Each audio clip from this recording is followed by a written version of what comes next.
¿Cómo están? Muy buenos días. Es un gusto acompañarles en esta Comisión Nacional de Bioética para impartir la plática Importancia de la bioética en la formación de médicos para atención primaria de salud. Sí, su servidor Antonio Muñoz Torres, trabajo como profesor de tiempo completo y coordinador del área de bioética en estudios de licenciatura de la Facultad de Bioética de la Universidad Anáhuac.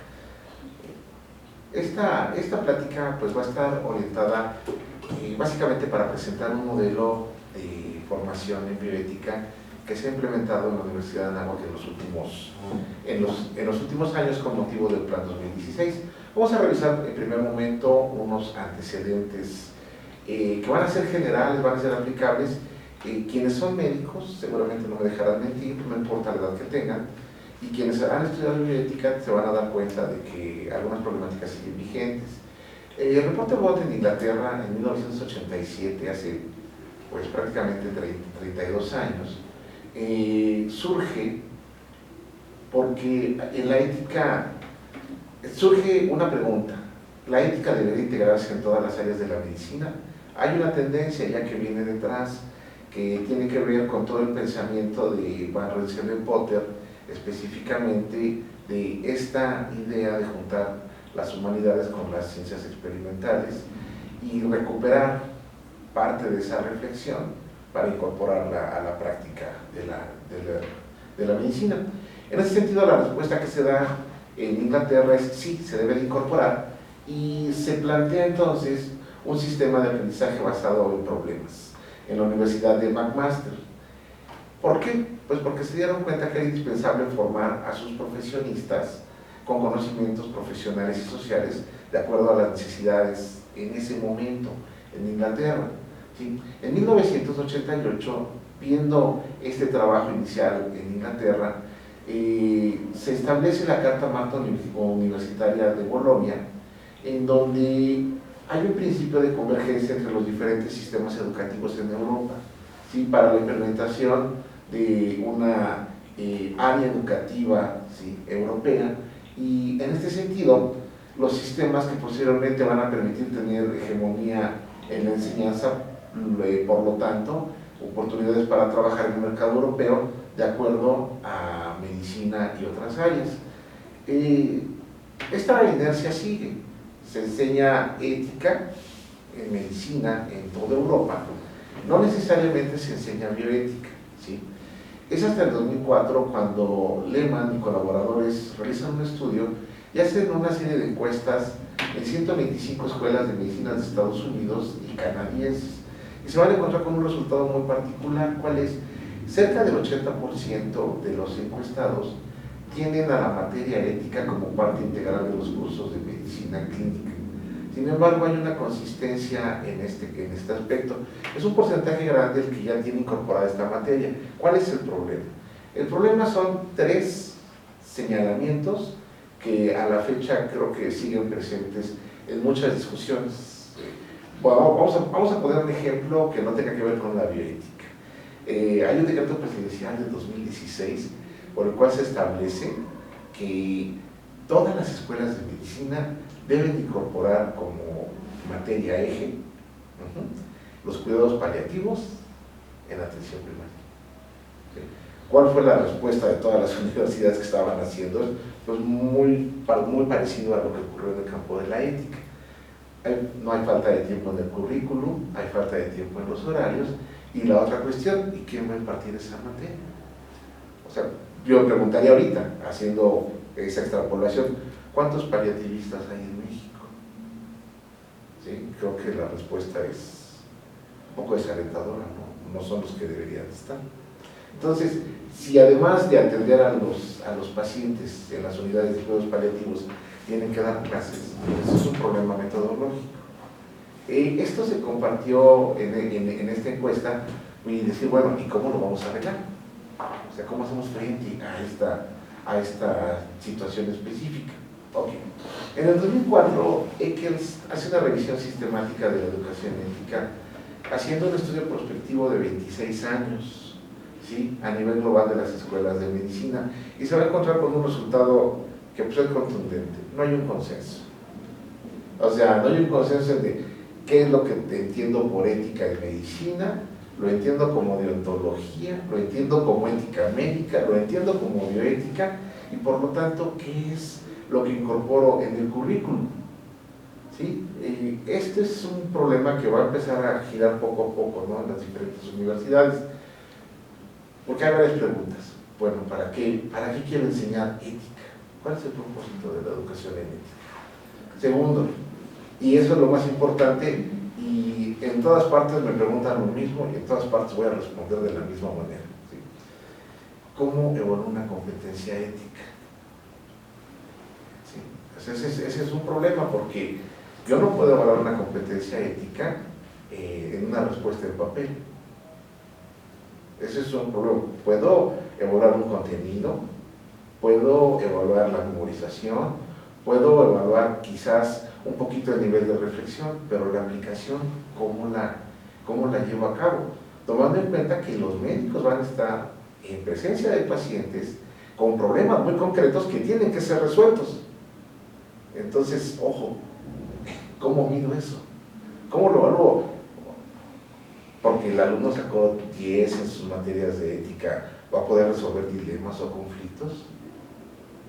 ¿O va a ser un médico que lleve a la práctica la mayor cantidad de principios deontológicos con el paciente? No lo sabemos. ¿Sí? Esa es una situación complicada.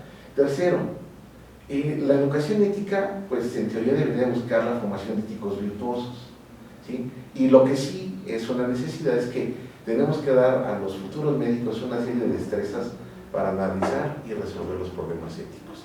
Y es hacia allá, hacia donde la mayoría de los programas educativos están migrando de diferentes maneras.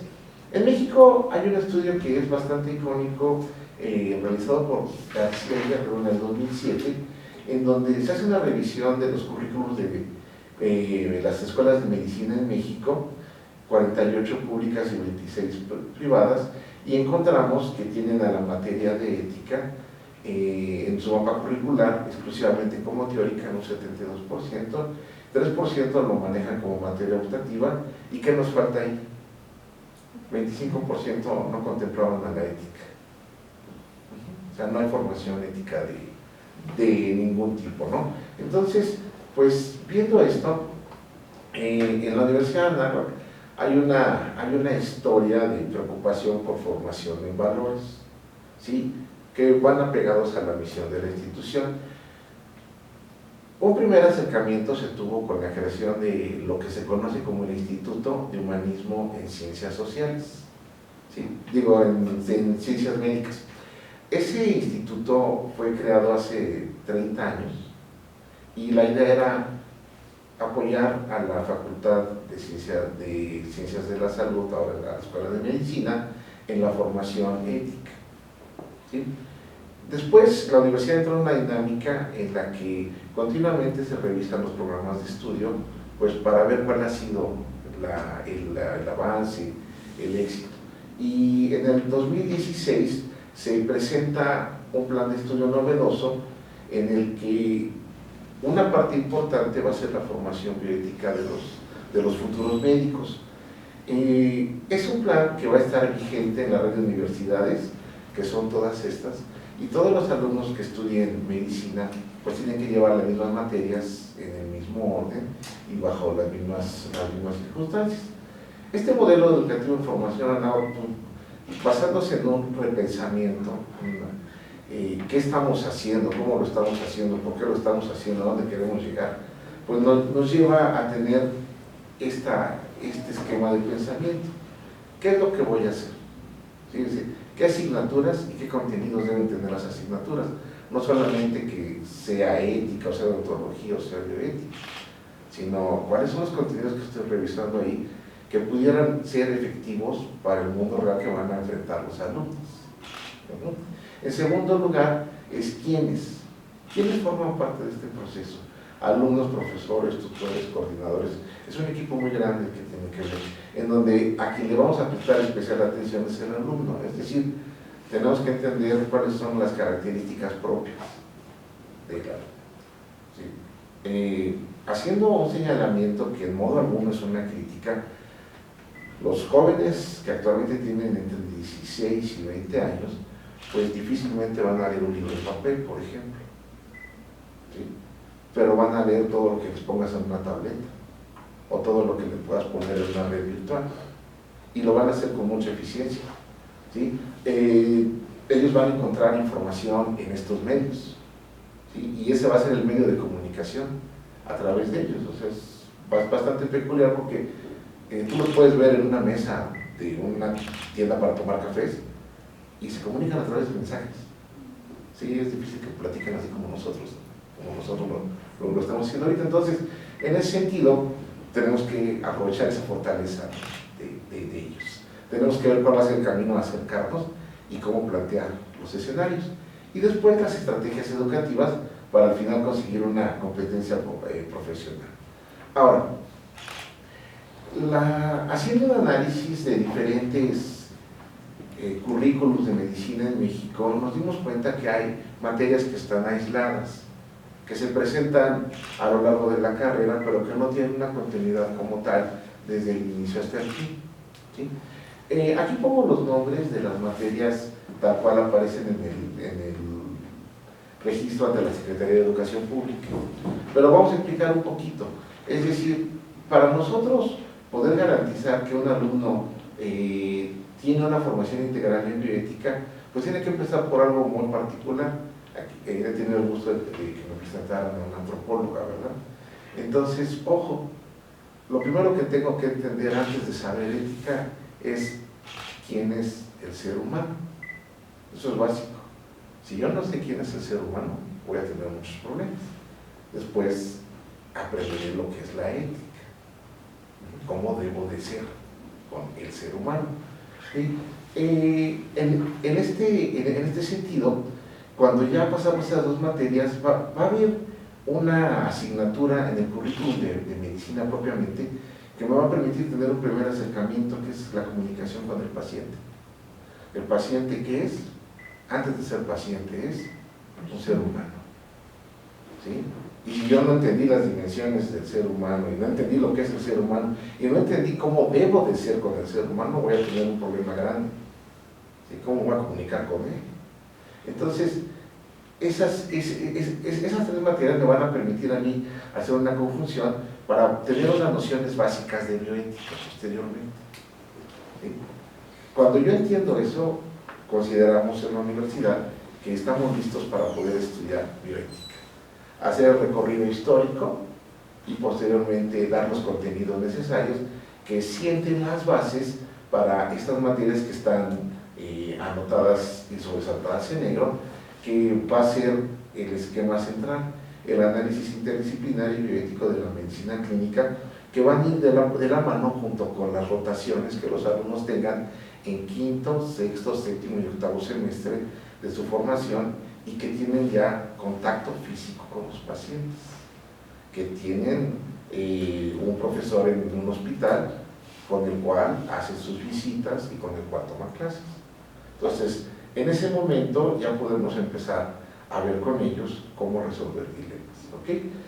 Posteriormente nos encontramos con la materia de cuidados paliativos. Algo que tenemos que siempre puntualizar muy bien es el marco normativo que nos permite a nosotros, ¿sí?, establecer funciones de acuerdo a la ley, y luego cómo es que el acto médico, la relación médico-paciente y toda esta red de colaboraciones impactan en la sociedad. Entonces es un esquema que es continuo para los alumnos de medicina y que se pretende que sirva de fundamento. Vamos a platicar únicamente de la materia de análisis interdisciplinar.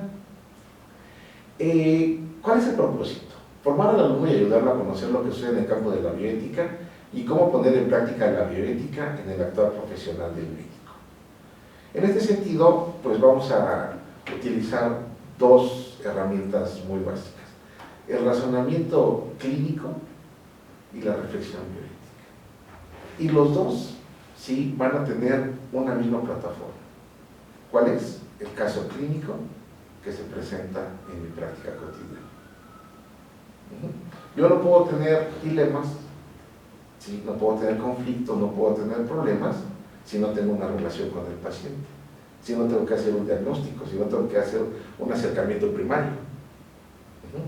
Es decir, y por otra parte, una práctica que se ha hecho es soluciono solamente lo médico, lo demás lo puedo dejar por ahí, ¿no? Entonces, en este sentido, la didáctica estratégica, pues bueno, no es independiente de lo que la pedagogía nos ha enseñado, que es la taxonomía de Bloom, pero que no es un mero esquema de clasificación, sino que es un intento por ordenar jerárquicamente los procesos cognitivos de los alumnos.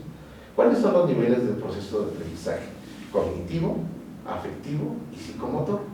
En este sentido, pues la pirámide de aprendizaje nos tiene muy bien establecido cómo vamos a hacer que el alumno transite de un estado pasivo a un estado activo, en donde primero escuche, revise, utilice, demuestre, argumente, realice prácticas y también sea capaz de formar a otros.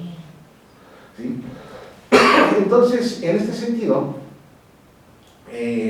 para nosotros va a ser importante que toda esta parte después de la demostración sea continua. ¿Por qué?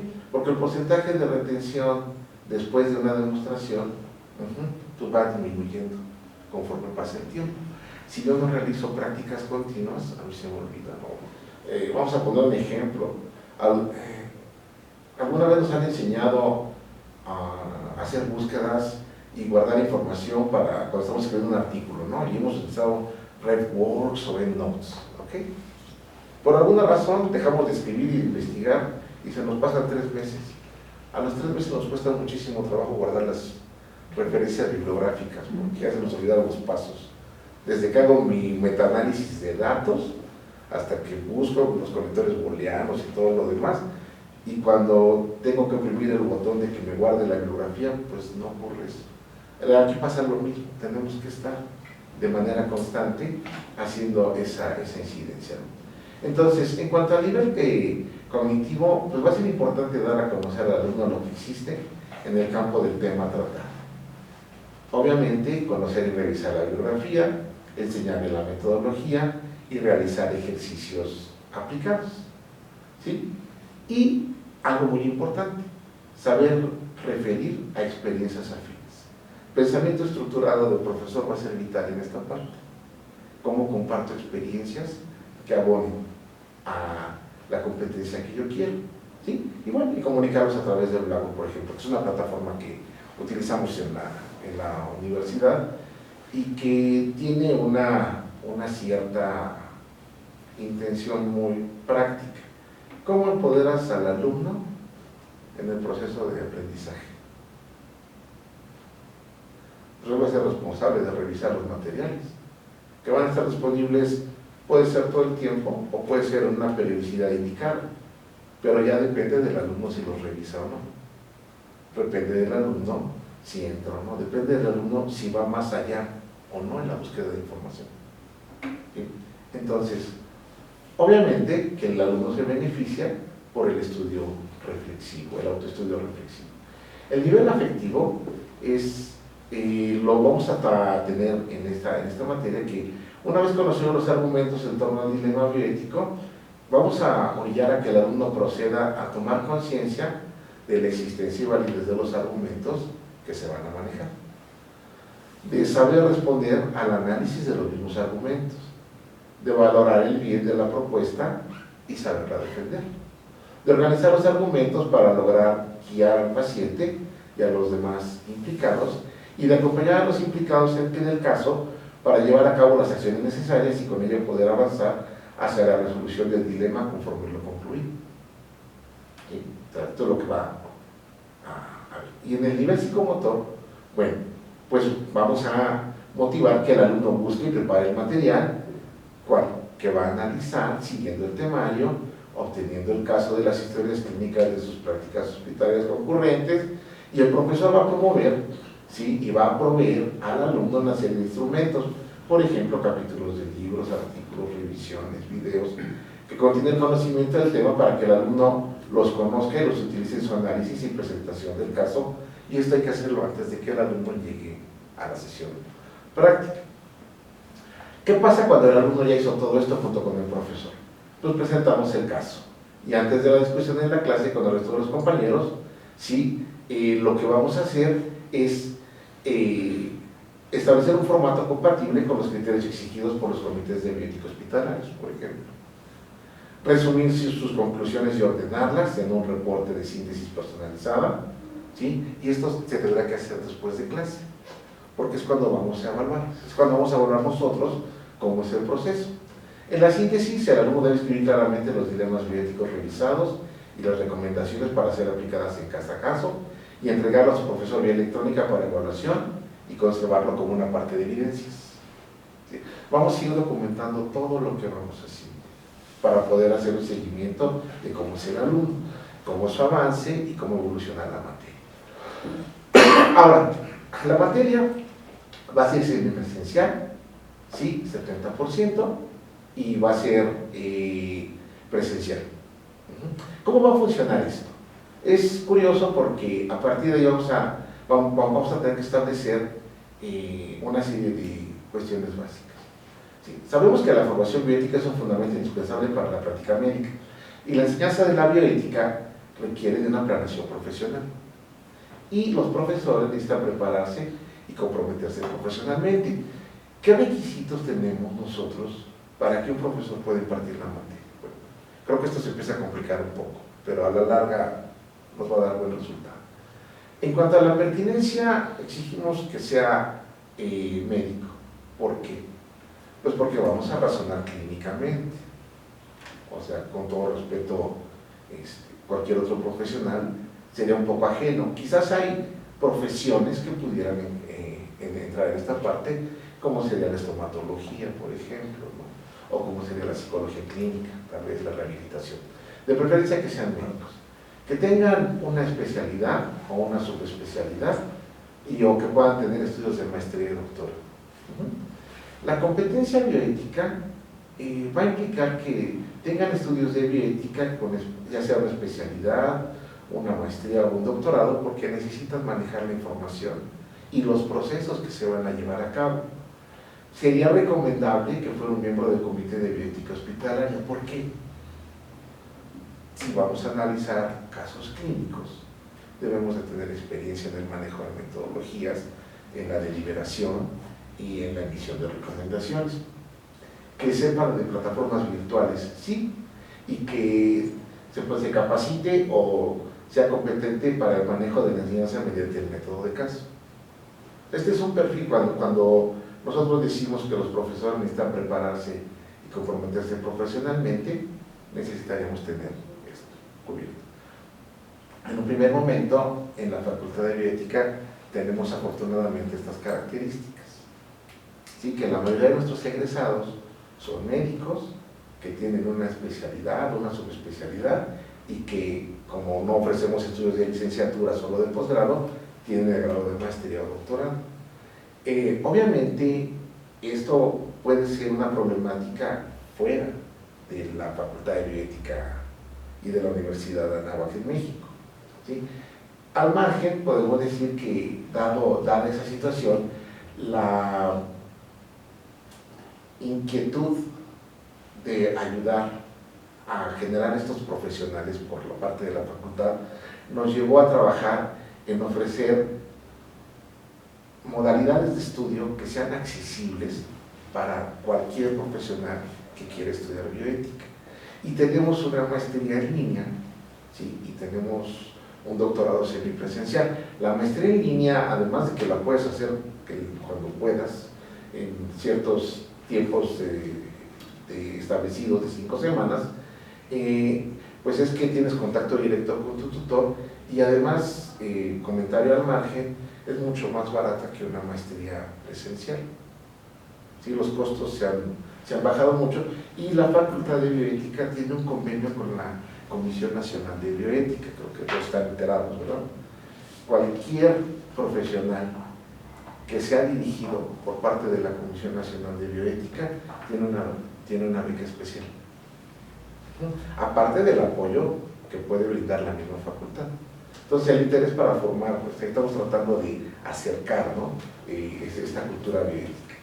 Ahora, el desarrollo de los casos clínicos médico-bioéticos para las 4 materias va a estar de acuerdo al semestre en el que se encuentre. Por ejemplo, en quinto semestre los alumnos rotan por neurología, por ortopedia y traumatología, por psiquiatría y por imagenología.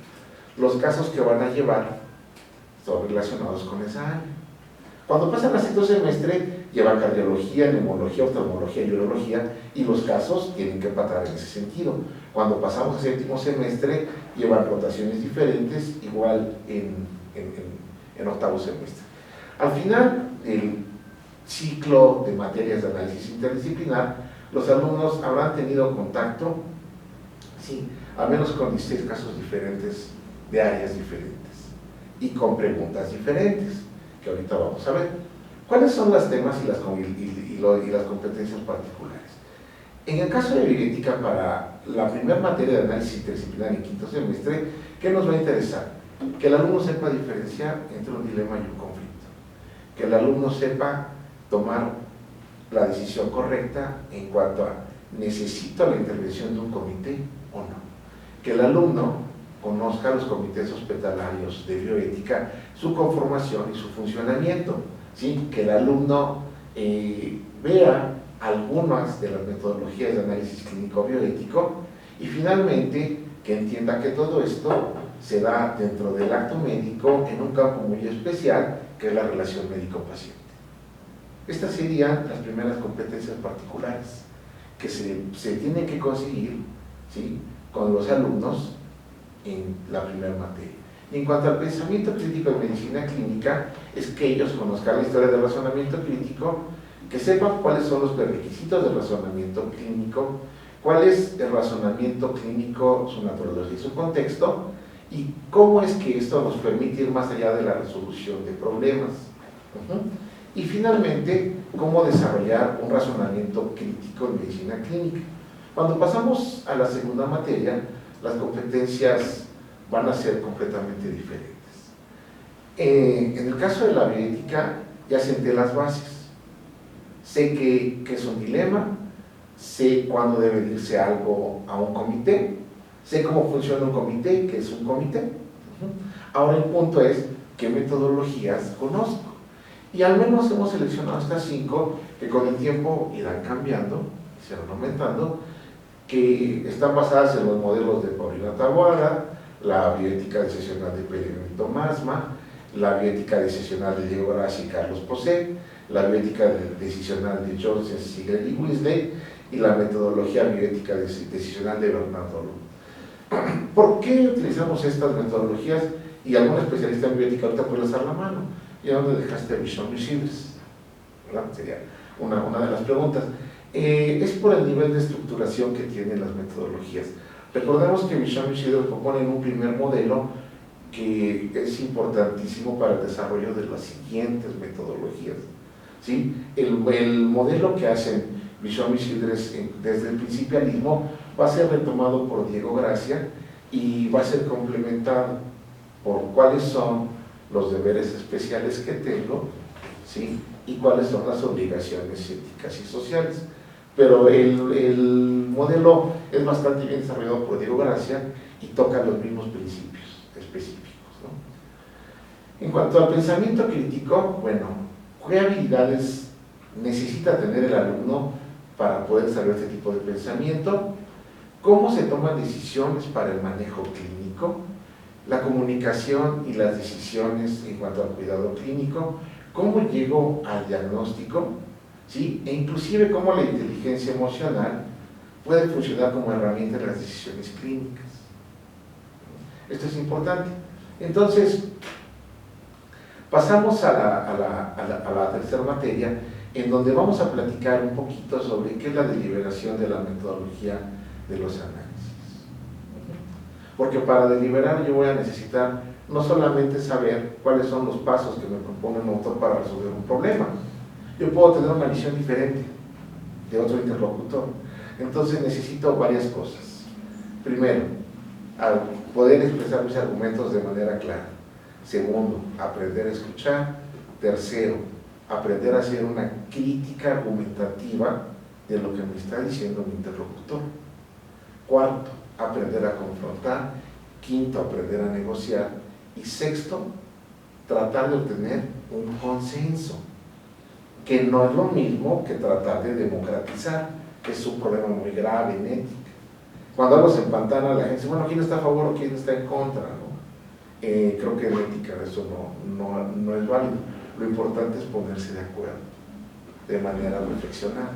Y esto es lo que el alumno va a aprender a hacer cuando entra el proceso de deliberación a nivel personal. Vamos a revisar también la licitud ética de los comités y vamos a retomar alguna metodología como sería la de Diego Gracia, y vamos a revisar con mucha calma después de la deliberación.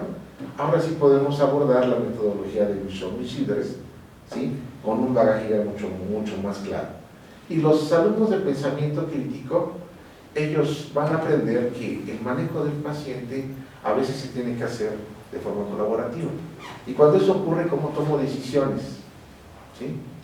¿Qué papel juega el sentido común en el pensamiento crítico? ¿Sí?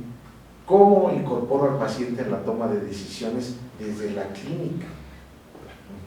Esto es importante. Ojo, ¿cómo sé cuándo puedo equivocarme? ¿Cuáles son los elementos que me dicen a mí que una decisión me puede llevar a algo que no deseo y que mucho menos el paciente? Y finalmente, establecer cuáles son los límites del conocimiento. ¿Hasta dónde puedo ayudar a un paciente con un tratamiento X? Y hasta dónde tendría que cambiar yo la opción de tratamiento específicamente. Bueno, y cuando entremos al análisis interdisciplinar 4, tendremos que hacer algunas ya sugerencias y correcciones. Esto todavía está en construcción. En el campo de la bioética, las competencias que se van a perseguir son ya ponerle las cerezas al pastel. ¿Cómo hago una recomendación? ¿Cómo hago un seguimiento de esa recomendación? Que eso es muy importante. Muchos comités de bioética caen en este pequeño vicio.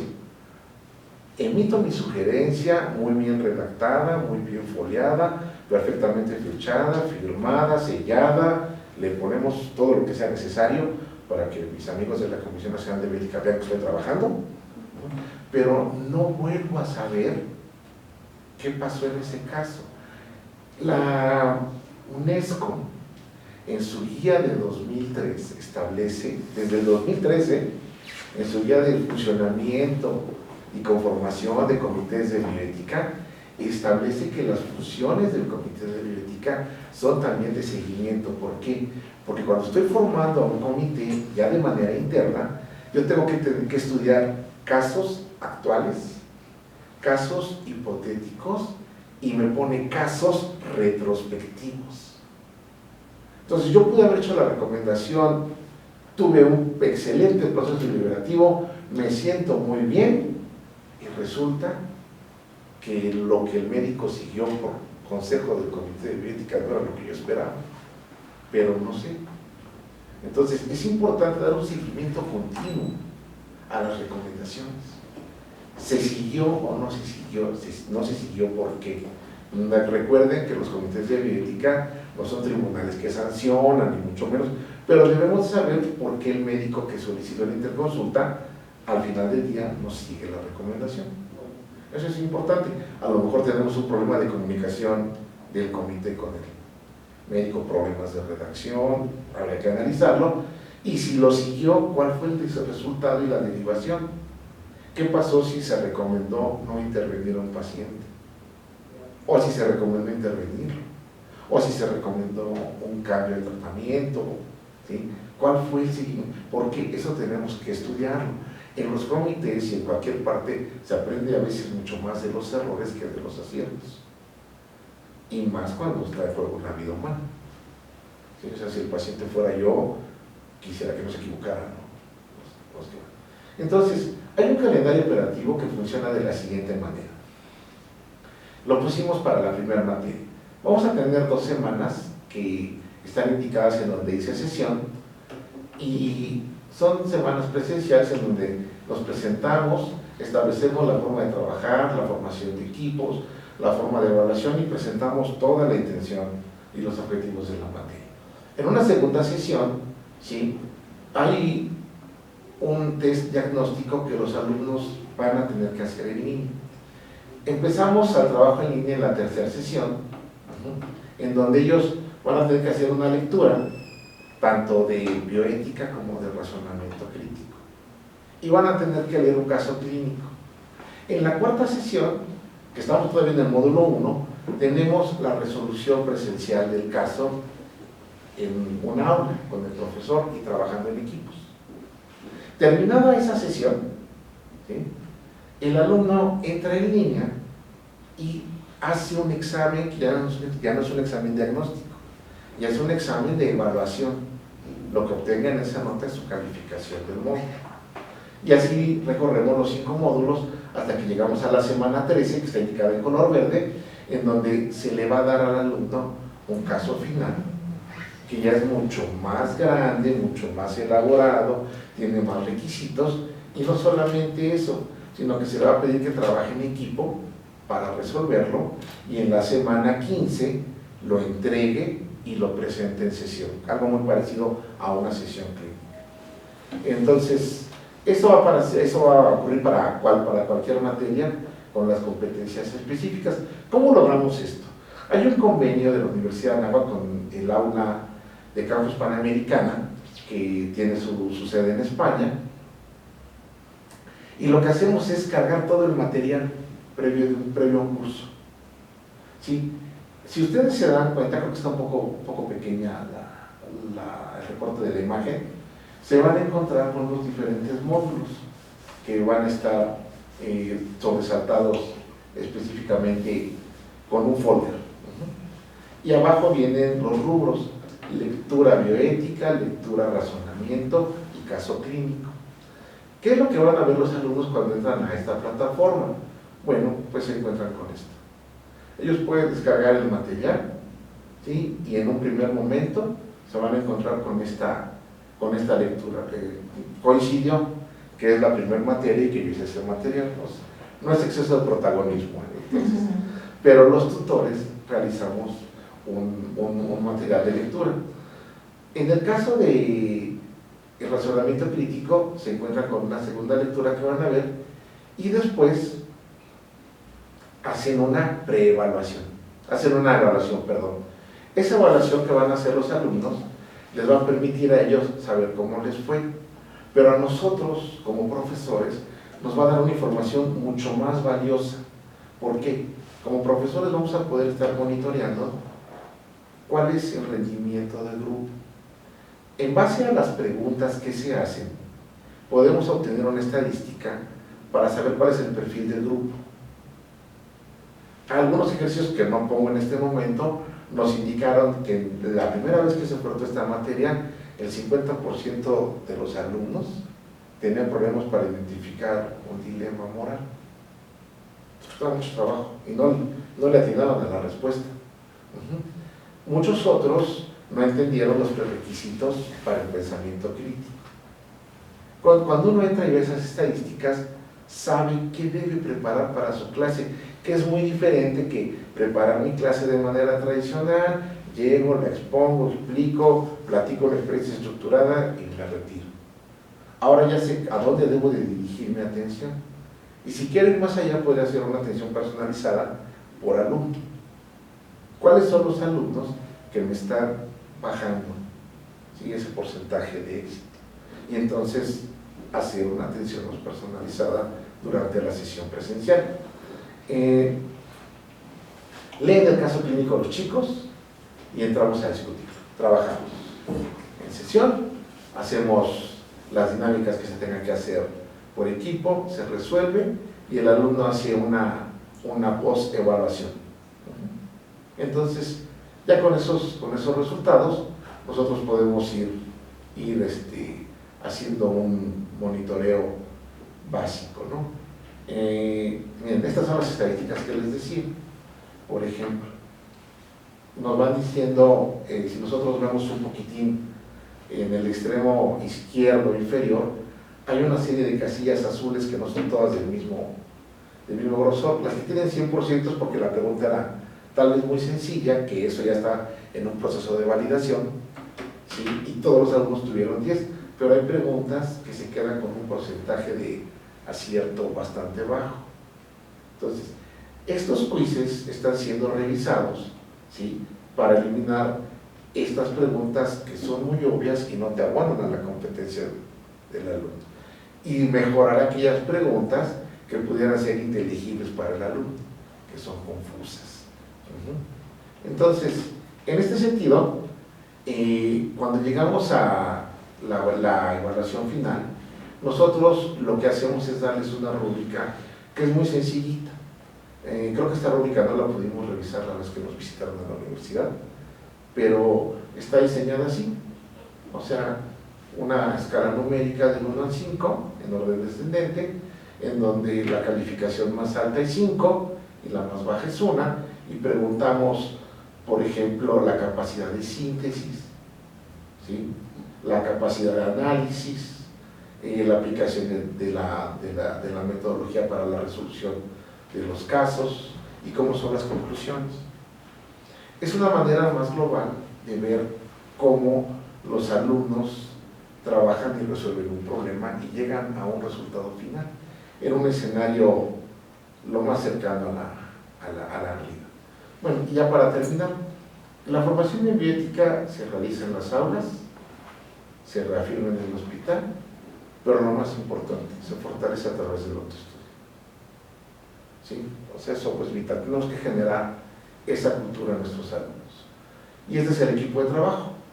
Los dos directores de la Facultad de Bioética, el doctor Antonio Cabrera Cabrera, el doctor Tomás Barrientos Fortes de la Facultad de Ciencias de la Salud, un servidor, Antonio Muñoz Torres, de la Facultad de Bioética, y el doctor José Marcos Félix Castro, que es coordinador de psicoclínicos, y el doctor David Sergio, que es coordinador de vinculación de la Escuela de Medicina con la Editorial Panamericana, y el más importante ahí de todos, bueno, todos son importantes, el doctor Jaime Enrique Encinas, que es el último que presento. Él es coordinador de vinculación entre ambas facultades.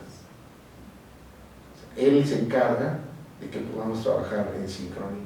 Él es un médico internista con su especialidad en geriatría, que hizo la maestría y el doctorado en bioética, por eso es que tiene esa función. O sea, conoce procesos y mucho tiempo fue el encargado de los convenios con clínicas y hospitales de la Facultad de Ciencias de la Salud, como una década o más. Entonces, este es el equipo de trabajo que próximamente se va a ampliar mucho más con todos los profesores de la red de universidades de Anáhuac, con quienes tendremos una reunión el próximo 14 de noviembre para empezar a trabajar ya en contexto en la mejora y adecuación de las materias que se imparten. Y bueno, pues por mi parte es todo.